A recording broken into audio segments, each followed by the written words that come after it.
Hey y'all, how you doing?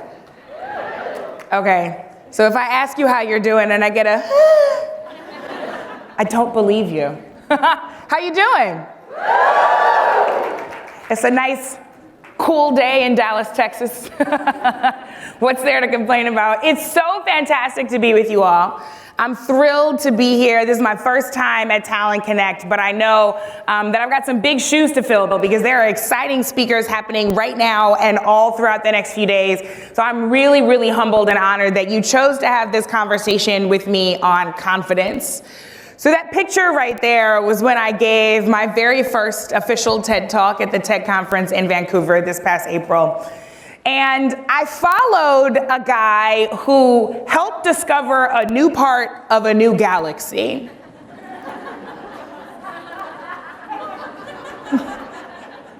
And I was up there to give a talk on confidence. Suffice it to say, the moment almost ruined my own confidence. Like, you made entire scientific discoveries, and I'm like, let's talk about feeling good about yourself. And when you're in the TED conference and when you're on the TED stage, you're on that famous red circle that everyone knows and loves, and that's usually the perspective that we have. That's the side that we see. What you don't see is the perspective of the speaker. So you're standing right in the middle of that big red dot, and you're looking out on an amphitheater of a few hundred people in Vancouver, but the first 3 rows are all billionaires. So me, the middle of the red dot, talking about feeling good about yourself in front of 3 rows of billionaires and hundreds of other people, following the guy who discovered another world. The irony in the moment was definitely not lost on me. And it was funny because I do a lot of public speaking. I engage in conversations like this all the time. And I felt so ready, so excited to give this talk. And it was after a lot of work. I often tell people that I have never in my life spent that much time and energy on 12 minutes worth of speaking than I did for that TED Talk. There were drafts and rewrites. There were virtual practices and in-person practices. And because that speech has to be memorized, it's different from every other talk. There are no slides. There's no confidence monitor. There's no script, there are no note cards. It's just you, that big red dot, the billionaires, and your thoughts. So I really had to get myself into the space where I was confident enough to give a talk on confidence. And I got to Vancouver and I was ready and excited and I was centered in myself. And then I started to see people. And when I saw people, they would walk up and they'd say, "Oh my gosh, I'm so excited for your talk. Are you nervous?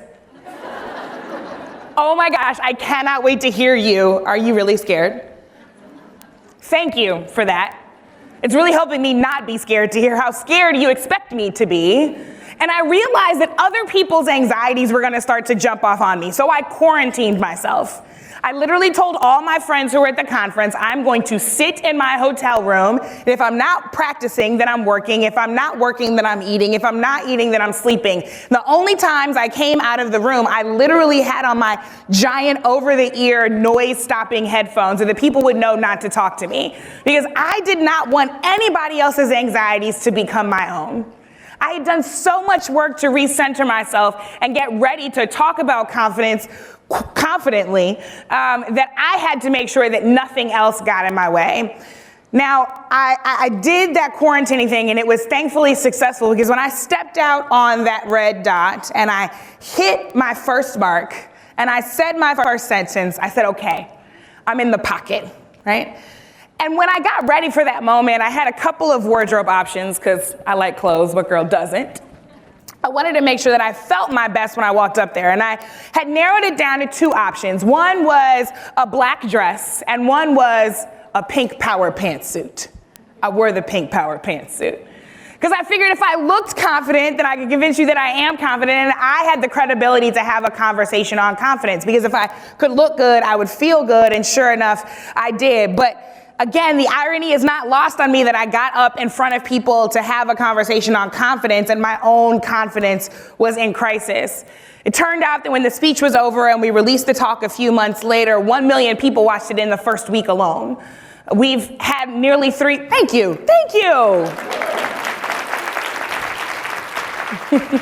We've had nearly 3 million people watch it in the weeks since. And one of the things that I talked about up there, which I'm excited to expand on with you all, is why confidence is not a nice to have, but it's a must have. And not just when you have to give a speech that follows somebody who does something that you could never in your life dream of. It's because we have to recognize that confidence is the spark before everything else. We currently treat confidence like a soft skill. That's why I was a little nervous to stand up in front of some billionaires who probably don't think about whether or not they're having a crisis of confidence too much. But the truth of the matter is that if everybody we interact with in work, at play, at home, in our spaces of faith, wherever it is, if everyone that we interact with is lacking the confidence to be their best selves and to give their best ideas, then all of us lose. Imagine leading a team of franchise players, utility players, people who can do anything, show up anywhere, and be great. And all of those people lacking the confidence to do exactly that. If that is the case, then it doesn't matter how awesome the team that you've assembled is, because they're not ready to play at par. They're not ready to show up as their best selves. They're not ready to give you their best ideas, and they're not ready to help you achieve your outcomes in the best ways possible. So confidence is the main ingredient. It is the spark before everything else. It is not a nice to have. It is a must have. The truth of the matter is lots of people go through a crisis of confidence all the time. I was not the only person who thinks of these things as I walked on that stage. Maya Angelou said, I have written 11 books, but each time I think, they're gonna find out now. If Maya Angelou could have a crisis of confidence, then all of us should recognize that we are not the odd person out. That actually this world continues to condition all of us to constantly question ourselves. We are receiving messages all the time that I am not good enough, that I am not smart enough, that I do not have enough degrees, that I don't have enough years' work experience, that I don't dress the right way, that I'm not tall enough or short enough or big enough or small enough or a woman enough or a man enough or gender nonconforming enough. That all of the things that I am are simply not enough to be successful in the spaces that I enter. We're hearing that conversation all the time. 70% of Americans have experienced imposter syndrome at one point in their lives. Now, imposter syndrome is something that we're all feeling. I remember facilitating a leadership experience in New Mexico, and we went around the circle. It was about 70 people. And we went around the circle, and everyone had to write down their biggest fear. And then they put it in the middle. They mixed up the bag where all of people's fears were, and then people came and pulled out a random fear so that we could anonymize the process, and the fears would be read out loud. The hypothesis is that if you hear your fear out loud, maybe you will stop putting your faith in it. Maybe you will start to realize just how ridiculous it is. And most of the people in that room identified a fear of not being enough and being found out for it. This was an incredibly diverse room. We had folks as old as 70 and as young as 24. We had people from all racial backgrounds, all ethnicities, all gender identities. We had people from all different parts of the country, people who are not from America. We had disabled folks and able-bodied folks in that room, and still the vast majority of the fear was that I will not be enough. We learned this idea. It's not innate, it's not natural. It comes from someplace. And when we each endure our cycle of socialization, we are met with those messages that tell us that not only are we not enough, but that there's nothing we can really do to ever be enough. Because we'll say to ourselves, if I just get that next degree, everything will be good. And then we go get the next degree, and then we say, but now I need to join this board, and then everything will be good. And then you join that board and you say, but I need to have worked at this place for a certain number of years. And then you reach that year of service anniversary, and then you say, but I need to have this particular title. And then you get that title and you say, but I need this person to mentor me and to be my advocate. And then you get that mentor, and then you say that there's still something else that I need. This idea that we are not enough is constant and consistent for so many of us, irrespective of our background. But if we keep it a buck, as I like to say, that means keep it real, just follow me. If we keep it a buck, there are some things about all of us that can add to that feeling of imposter syndrome. that can add to the challenges and difficulties that we may have with our confidence. If all of us are feeling this way, there are some of us that are feeling a little bit more and a little bit more often. Well, that's me. Right, oh, I'm so cute. When each of us are born, hopefully, prayerfully, we are born into a space of love, a space of encouragement. We've got family and friends and people who love us, doting on us, saying aw when they see our childhood pictures, telling us that we are smart enough and that we are good enough and that we have everything we need in us to survive and to thrive. But as you engage in your cycle of socialization, as you get older and you consume more media and you meet different people and you start to go into places that are unfamiliar to you, you start to unlearn that confidence that was inherent. And if you possess a marginalized identity, you're a woman, you're a person of color, you're a woman of color, you are someone who does not sit on the gender binary, but rather you sit on the spectrum, you identify as LGBTQ, you are disabled or you become disabled, you are an immigrant, English isn't your first language, et cetera, et cetera, et cetera. All of these identities can mount that crisis of confidence. I cannot tell you how many times I have walked into spaces where I knew I had the expertise, I knew I had the skill, I knew I was qualified, but still I was questioned, not because of the content of my character, but because of the color of my skin, because of the age that I have, because of how I present.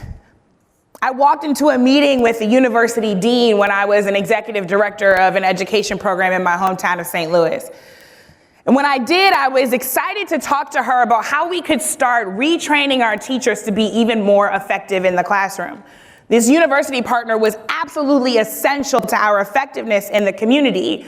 The nonprofit that I ran served 20,000 students across St. Louis. We had a budget of $4 to $5 million a year. I was 26 when I started that job and when I went in for this meeting with her. When I got in there, my hair wasn't like this. I had braids that stopped maybe right about here. She looked me up and down when I got in the meeting and she said, and then the meeting commenced. Proudly shows off where you come from and who you are is inappropriate and unprofessional, and I will not take you seriously. All I'll give you is a And when you come back with straight hair in a style that I recognize, in a way that makes me comfortable, then I will offer you my approval. I will tell you the third meeting that I had with her, I came back with braids so long they almost dragged on the floor.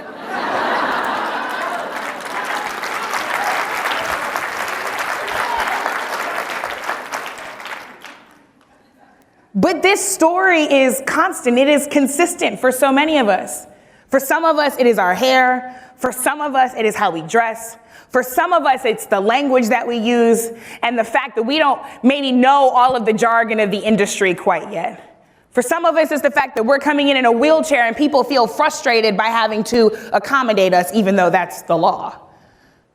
There are so many ways in which we are constantly receiving messages that continue to parse away at the confidence we've been working on building for so long. That if I'm already questioning, am I good enough? Am I ready enough? For you to then confirm the idea that I'm not makes it even worse. For some of us, confidence is a truly revolutionary choice, not just because people have been telling us not to have it for so long, but also because when we show up with a little bit of confidence, people tell us that we're wrong. How many of you all have ever, actually, let me ask this question in a specific way. How many of the women here who have been maybe assertive in a meeting or forthright in a conversation have been told that they were angry or bitter or that dreaded B word? Like, how many hands are raised? Some hands might not be raised because maybe you're sitting next to your manager and I don't want to get you in trouble. How many of you all have received a message in some form or fashion that told you that even though you felt like you were good enough, that somehow you weren't? This is a crisis for all of us, not just the people who've raised their hands. Because our companies, our businesses, our nonprofits, our communities, the institutions that we lead and serve are all losing out when anybody who had their hand raised is not coming with their full self. We are not getting the best of their ideas. We are not getting the best of their contributions. So just because you didn't raise your hand doesn't mean it's not your problem. It is. The crisis of confidence is a crisis for all of us. So how do we work on it? How do we build spaces, teams and communities and organizations that allow for confidence to flourish for ourselves and for other people? If you manage someone, or if you're just thinking about your peer group, or even just yourself, my hope is to give you some real tactical, practical things to take with you before we open it up for questions and answers. So the first thing is to give permission. When I gave that TED Talk, I told a story about watching my parents buy cars. We would walk into the car dealership, and my brother and I would usually go eat the free hot dogs that they have for the kids and play the games. But every once in a while I would walk into the car dealer's office just to watch what was happening.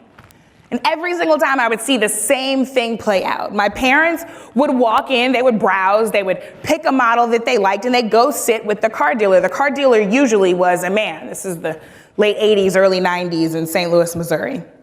They go in and they sit with the car dealer, and my parents would sit down, and the car dealer would direct all of his questions and his attention to my dad.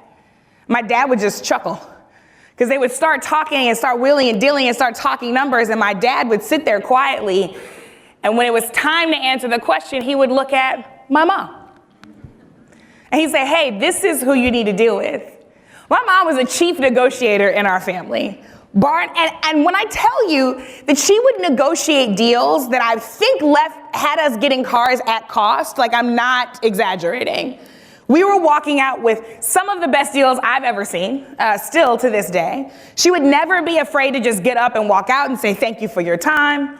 She would never be afraid to say, no, because if you can do this for me, then I know you can do that for me. It was masterful. It was a master class in negotiating that I was watching. But what she didn't realize she was teaching me was how to defy expectations. What she didn't realize was she was giving me permission to show up fully in my confidence, no matter what the other person on the other side of the table assumes about me. No matter what that car dealer assumed about who was wearing the pants in that family, as we so say, my mother had to defy expectations to get the best deal she could for our family. And she couldn't let his assumptions shake her from her confidence. That permission is central to our ability to be confident all the time. We actually have to see it on somebody. We have to know that somebody is opening the door for us to be our most confident selves in order to do that and to make that choice consistently. So the first thing we can do when we lead teams or when we're engaged in teams in order to give permission is to not start with that dreaded red pen. When I was managing people and it'd be time to do our 2x2s or our annual performance reviews, my team would always want to jump to, here's what I didn't do enough of this year. Here's what I need to fix. Here's what I need to do better. And I would force us for the first 20 minutes of the call to talk about what went right. Because if you can't find permission from somebody else to give you that confidence, then you need to find it in yourself. And that permission may come from the successes that you have already experienced. You can gain confidence knowing that you do some things well and distilling how you can actually continue to do those things well. So I refuse to start with the red pen, and I refuse to let other people who work with and for me to start with the red pen, because if we don't center on what goes well, then we cannot operate from our strengths. And that is what confidence is all about. Second thing is to provide equitable opportunities. People need the chance to shine. And if the chance to shine always goes to the same people for the same things, then it is impossible for the folks who don't get those opportunities to build confidence in your space. They will never come to fully understand the jargon. They will never come to fully develop the skills. Those stretch opportunities, you need to make sure that you're not just giving them to the people who are like you.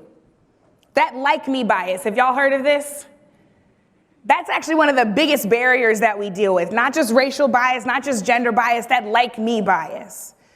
That says, oh, I'm gonna have so-and-so lead this project. Well, probably because so-and-so leads just like you. They are like you. Providing equitable opportunities gives people permission to start to stretch out in their skills and lets them know it is okay to make a mistake, it is okay to fail, because I'm giving you permission to try something new.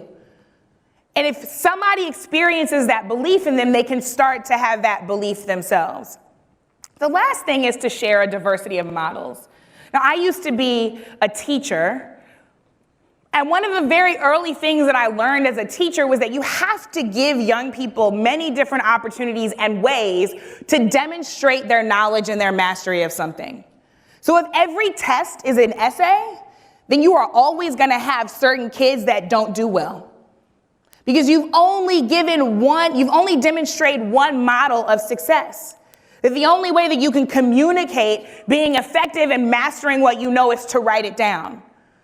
But when you open up that testing environment to include a diorama or a poem or a skit, when you open up the opportunity for some students to write an essay and some students to answer short answer questions and some students to do multiple choice and some students to do group work, that you actually can better assess whether or not young people have mastered the material.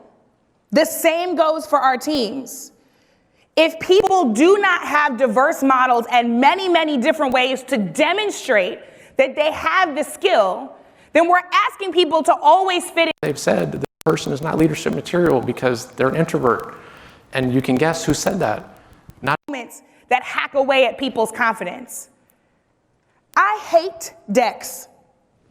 I mean, I know I have one, but I hate them. I hate making them. I've never been very good at distilling all of my thoughts into things. I'm a talker. I like to talk things out. I had to master this skill because I had to. And it's a good thing that I did because lots of people expect that the only way that I can demonstrate my knowledge is like this. If there is only one way for people to be successful in your company, if there is only one type of success in your industry, if there's only one way you can show up as excellent in your organization, then you are doing it wrong. It is impossible for people to gain confidence in that kind of environment. I will tell you, when I took over that organization when I was 26, the first large-scale presentation I did something like this, I wore an orange blazer. I didn't really think much of that blazer. Until years later, one of the black women who was sitting in the room said to me, "I will never forget that blazer because it gave me permission to show up as myself." I was a fundamentally different model of leadership from any of the ones she had experienced before me, not just because I was black and none of the people before me were, not just because I was a woman and none of the people before me were, not just because I was young and none of the people before me were, but because I had the audacity to wear an orange blazer. Because I had the audacity to say, this is how I'm feeling today, and I'm not going to contort myself for your archetype of success and excellence in order to stand before you. She said ever since that day, she started to lead differently, and as an assistant principal, she had to lead with authenticity and understanding. An orange blazer helped do that, not because I'm all that special, but because I gave her a different model of what excellence looks like. There have to be many, many, many different ways that people can demonstrate what they're good at. So after you create the conditions for permission giving, you have to build community. And this is essential whether you're looking to be more confident in yourself or you are looking to help create an environment so that others can be confident. Community engenders confidence. You need folks to fall back on when you fail. You need folks to help you know that you are safe and that you're not going to lose everything when things don't quite go as planned. You need people to both help you remember who you are. Remember, you the baddest out here. And you also need people who are going to help you hold up the mirror when it's time to look at yourself and reassess what you're doing and how you're doing it. Those people have to be trusted advisors. Community is essential to confidence. And I know we love employee resource groups, and they are good. You need to be able to build community with folks who share some life experience with you. Other people who are parents or who are, dog lovers, or who live on the opposite side of town, or who are from the West Coast, or who went to these particular colleges. Those resource groups are good. Affinity groups are better. They are different. Affinity groups recognize that there are certain social identities that are privileged and certain social identities that are marginalized, and that the people who possess marginalized identity need safe and brave spaces. If those do not exist, it is impossible for those folks to work up the confidence to be their full selves at work. I guarantee you this.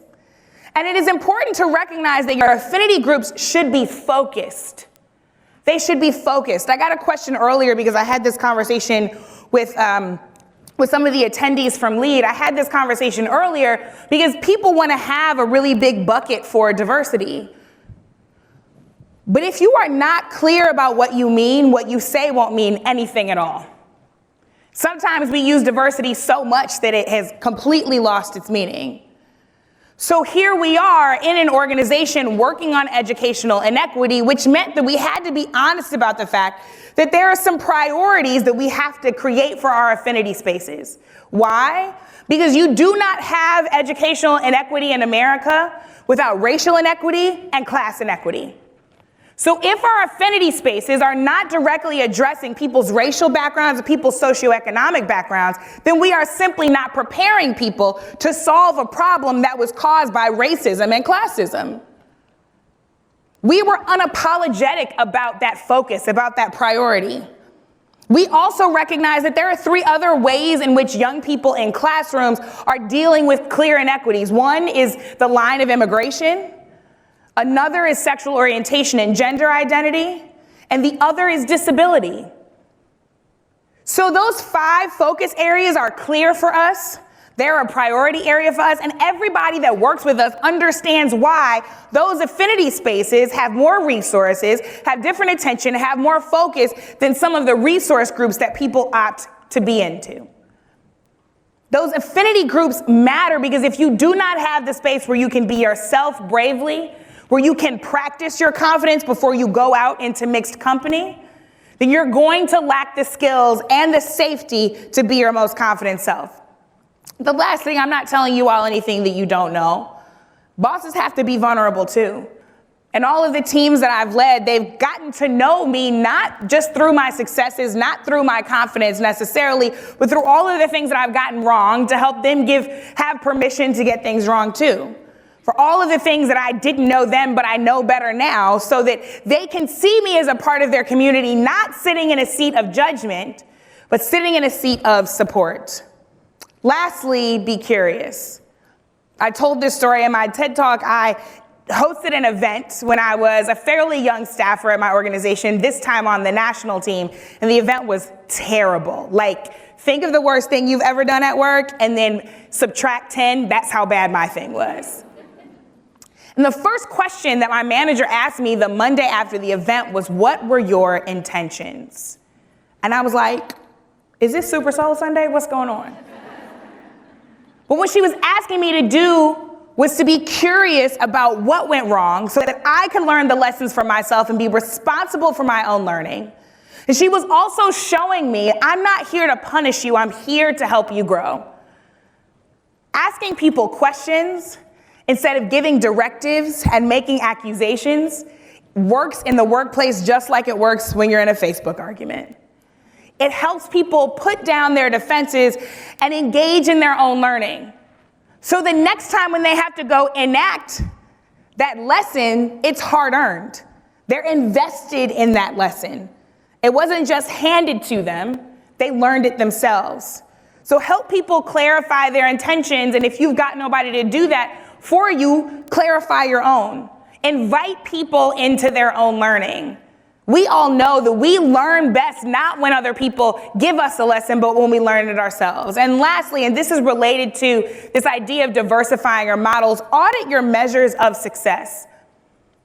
My third year in that executive director position, I realized that we were asking our teachers to be culturally responsive leaders in the classroom, but we were not ensuring that the staff that managed them and coached them was culturally responsive themselves. So I raised some extra money, I created a new role, and that equity officer that we hired was part-time chief of staff so that they could have the credibility with staff to do the second part of their job. Because the second part of their job was to create what we called a culturally responsive leadership rubric. We all know that we communicate to other people what we value by what we measure. And we were measuring everything else. We were measuring if you met your student achievement goals. We were measuring if you raised the money. We were measuring how organized you are. We were measuring how your peers felt about you. And we were out there talking about creating equity in the world, but we were not measuring whether or not you were helping make our workplace more equitable. So we were sending a message that this thing only matters so much. When we audited what our measures of success are, when we audited what our performance evaluations look like, what our professional development process looked like, what our 2x2s look like, then we realized we had a void that we had to fill. And that culturally responsive leadership rubric was there to fill the void. When I hired her, the first thing she did was she got in touch with our customers, if you will, students, parents, other educators that we work with, our teachers, and our staff, to help us co-create this thing so that they would be invested in that rubric from the very beginning. Then as we started to roll it out during 2x2s and lower stakes professional development moments that were already worked into our year, we had people respond in two ways. One, they said they were responsible to develop in certain ways on the rubric, and we provided people resources to do that. The second thing they had to do was to give us feedback on how the process went, so that in an iterative process, we could continue to refine the rubric that everybody helped create, and that was a surprise to no one. So by the end of the year, when it came time to talk about your raise, you already knew that your raise was as dependent on your outcomes as it is on your ability to be an equitable leader. That we weren't playing any games about this. That there was no way we could try to create equity in the world and not be an equitable organization ourselves. And if you are not measuring the things that you care about, that you say you care about, if you are not holding a clear standard for the people who work with you, if you are not giving them many opportunities and ways to show that they are excellent and successful within those measures of success, then we're simply doing it wrong. Confidence is key, not because it's cute, not because it's a popular word, not because Oprah told us to care about it. Confidence matters because it's the spark that leads to everything else. Building it for one another and giving ourselves the permission to show it ourselves is how we go after our greatest results, how we face our greatest challenges, and how we answer our most persistent questions. Thank you all so much. I'm excited for your questions. So we've got 2 mics on either side and about 10 minutes for questions. Now come on, y'all. It's right here at the mic. If you're able, if you're not, we can get you one. Yes, hello. Hi, yes, hi. So my name is Shannon. I'm from Cleveland, Ohio, and I am a campus recruiter at my company. So a lot of the things I've run into are our interns. I run part of our intern program with our company. And what would you suggest is a good way to maybe even help boost their confidence? Because you can kind of hear it, whether through phone interviews or in person. How do you open up that communication to help them feel comfortable? Yes, fantastic question. Are the interns mostly college students? Yes. Got it. So I spend a lot of time with college students. And the thing about confidence is that nobody is having the explicit conversation with them. So all of us right now are walking around with experiences that made us more confident or that challenged our confidence. And for a lot of those moments are secrets. That nobody has ever asked us the question, how confident do you feel in doing this thing? Mm-hmm. Well, why do you feel so confident, or why don't you feel so confident? Is it because you've never had the opportunity to do this? Okay, well then we can create the opportunity. Right. Is it because somebody told you weren't good enough? Okay, well let's look at all of the ways in life that you are good enough, that you proved that person wrong, and now let's get to work. So often no one is having the explicit conversation, especially with college students who most likely were the top of their class, student body president, captain of the football team when they left high school, and then they walked onto campus where everybody else was too. So that is a real challenge to their confidence. So I would say whether it's an interview setting or it's professional development or coaching once they've got the internship, simply have the conversation, because them knowing that there is space to actually talk through and work through those things will not only help them be more confident, it will in your workplace, it will help them be more confident moving on. Thanks for that question. Yes, thank you so much for answering. Thanks. Hello. Hi, my name is Stephanie. I'm from Washington, D.C. I'm an internal recruiter at Equitable. You're talking about how confidence can come off as abrasive or, being angry. Do you ever feel like you have to defend your confidence, or do you think that we do have to defend our confidence to people, or is it just like let them deal with it? Is it just more like trying to get them on the same page? I'm glad you asked that question. There was a point in my life, and it took me a second to get there, and sometimes I have to remind myself to stay there, but there was a point in my life where I realized that simply for being who I am, no matter how I say it, no matter what I say, somebody is always going to think I'm angry, bitter, abrasive, whatever. So if you're going to think that anyway, then I might as well be just who I am, right? Like, I actually don't have energy to convince you that I belong, because you're gonna get these results. They speak for themselves. I don't have energy to defend why I deserve to believe in myself, because the results are right there telling you the same story, right? I think that it is wasted energy to carry anybody else's baggage. I have gotten the response from someone who used to work for me. We operated across many lines of difference, age, race, etc. And she said to me, well, you're intimidating. My response was, am I intimidating or are you intimidated? It was a sincere question, right? Perhaps I need to reflect on how I'm communicating with you, but perhaps you need to reflect on the biases you may be walking around with that say that the guy who came before me, who was a 40-year-old white man, said the same thing to you in a much harsher tone and you never told him he was intimidating, right? So I'm not willing to carry somebody's water for them. They got to work through their own stuff themselves while I work through my own. I hope that answered your question. Thank you. Thank you. Hi, Hi. Heather with Disney. Oh, sorry, I see you over here. Thank you. Yes, go ahead. I'll come over here next. Go ahead. Heather with Disney. I probably have a similar question to the persons before me. But let's say you're sitting in a meeting with a manager, and a manager does say, you were in a meeting, or in the meeting you came off very hostile, angry. Mm-hmm. How do you respond to that in the moment? And do you try to convince that manager that that was not your intent? Like, how do you have that when you're confident it is looked at as angry or hostile? So there are a couple of ways to get after this. One, first thing you have to do is you have to assess your risk, to be very honest, right? Where are we? Who else is in the meeting? What is the topic of this meeting? Is this the right place to do this? The second thing, if it is not the right place, right, is to really be thoughtful about how you have that conversation. I often write things down before I say them because I want to make sure that I'm abundantly clear with people. And again, we'll often approach people with questions, right? So help me understand. I want to grow. I want to be better. Help me understand how what I said was hostile. Help me understand how what I communicated was angry. Sometimes people will have a real answer for you and you can have that conversation. Sometimes the question alone will help people unravel something that they said that was irrational, right? And they will realize it for themselves.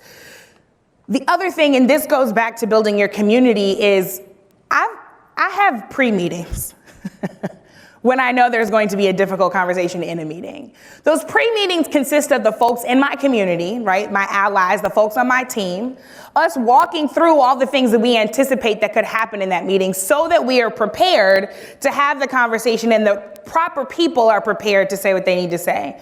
Because if you're the one who got called hostile, maybe you're not the one who needs to respond. Maybe it's your friend that you had the pre-meeting with that says, hey, actually, so-and-so actually just said the same thing and they didn't get the same response. So I don't think that went down the right way, right?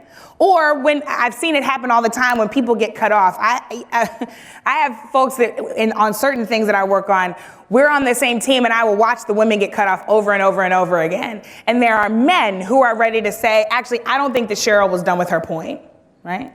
Or to go back and say, hey, AJ, I hear what you say. Cheryl said that 20 minutes ago, right? Having that community ready to tag team and you can just give the look, or, when they see you rubbing that cross and they're like, oh, she's trying to stay close to Jesus and not say the wrong thing. Now it's time for me to help her out. They know your signals. Having that team can really matter in those moments. Great. I hope that answered your question. Thank you. Yes. So I heard a few things throughout your talk in terms of addressing imposter syndrome. Yes. And I wondered, with isolating yourself, with getting your allies, with, all the prep that you do and not carrying everyone's baggage, are there any other tips that you feel have been successful for you to address that time imposter syndrome comes up and creeps up on you? Yeah. I really meant what I said about having the people in your community who remind you of who you are. He's now a good friend, but he was a manager for me. He's one of the most generous people that I know, Kwame. He was my manager when I first started that executive director job. And I was in a really precarious position. I can't tell you why for HA reasons, but there were circumstances that I walked into that were precarious. And he would coach me on things, and then when it was done, he would look in my face, and he would just stop. And he would say, okay, explain the face. Tell me what you're feeling. I'm one of those people who, like, my face always tells on me. So he's like, tell me what's going on. And usually it was that I was having some crisis of confidence, that I just did not feel up to what he was coaching me on. And he was somebody who consistently held up their mirror for me, right? And so I call him like a coach who doesn't mind going through your greatest plays. Like, he'll play back the highlights and be like, no, that was you. You made that touchdown pass. Like, you got this done. You got here. I interviewed with 7 different people for that job and had to go through a battery of psychological tests. It was weird. He was like, do you see all the hoops that you successfully jumped over to get here, right? That you successfully jumped through, rather. So having that person that has your back to say, remember who you are. Remember that you are the only you and that is your power. Remember that no one else is coming to the table with what you have to offer. You need that angel on your shoulder willing to give you that pump up talk whenever you need it. And going back to that person, whether it's a partner or a spouse, a coworker, a manager, a former manager, a mentor, whomever it is, let them know that they are that person for you so that they know when to pick up that ball when it's necessary. I hope that answered your question. Yeah, thank you so much. Good luck. Yes. Chris from Fannie Mae DC. You mentioned being in an environment where it's like-minded, right? Where what? I'm sorry. Where it's like-minded? Yes. And how do you navigate yourself, just being a confident person? How do you navigate yourself in an environment like that? I mean, I will tell you, this is part of the reason why I was executive director when the Ferguson Uprising happened. I was a very active member of that movement, still am. And a lot of people were like, well, why don't you quit your job, right, and just do this full time? And I was like, A, because being activist don't pay nothing and I got bills. But B, because being the boss means I get to get certain things done. So I could do that culturally responsive leadership rubric, didn't have to ask anybody's permission.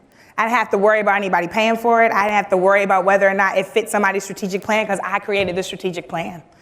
And I recognize the positional privilege in that, but there is something to making sure that you are both so good at what you're doing and that you carve out the space for you to be able to do what you do, that people really can't push back on it, right? So I created a level of safety, and I will say what I will call internal credibility that allowed me to maneuver in certain ways and still does. But it came from me keeping my head down and doing such good work that there were just certain things that weren't really questionable, that people would go with me on a new idea or a new venture because they knew I did all these other things well, and so I can do this too. And again, it really does come back to making sure that you are just not carrying anybody else's water, and you can ask people certain questions that make them reflect on their own behavior so that they can get out of your way. I hope that answered your question. Thank you very much. Last question. Yes, perfect timing. Hi, Hi. I'm Lily. Hi, Lily. I'm from Abacus Group, and my question is more about the part of your talk about inspiring confidence in the organization. Sure. You talked a lot about in a leadership position doing Yeah. that. How, as a non-manager or leadership, how do you do that as an individual contributor in a company? Sure. I get this question all the time from people in lots of different positions. My mother always said, you can show people better than you can tell them. Right? It was the Black Mama version, if you build it, they will come. It's the same thing. Which really is true. Sometimes we can get so busy writing the perfect memo or crafting the perfect email or creating the perfect pitch to convince someone that what people need to be successful needs to be done. But often they are not in your position or don't share your story or identities to fully grasp it. So sometimes you just have to go build it, right? And it won't look the exact way that you want because you don't have all the funding from the organization or whatever, but figure out what elements you can actually go and create on your own and create essentially a pilot so that you can come back with the data from that pilot and that can do the storytelling for you instead of you having to convince someone who just may not get it. Sometimes you have to build it so that they can come and show people better than you can tell them. Thank you so much. Thank you so much to all of you. Thanks for being here. I hope you go out and be your most confident selves. God bless you.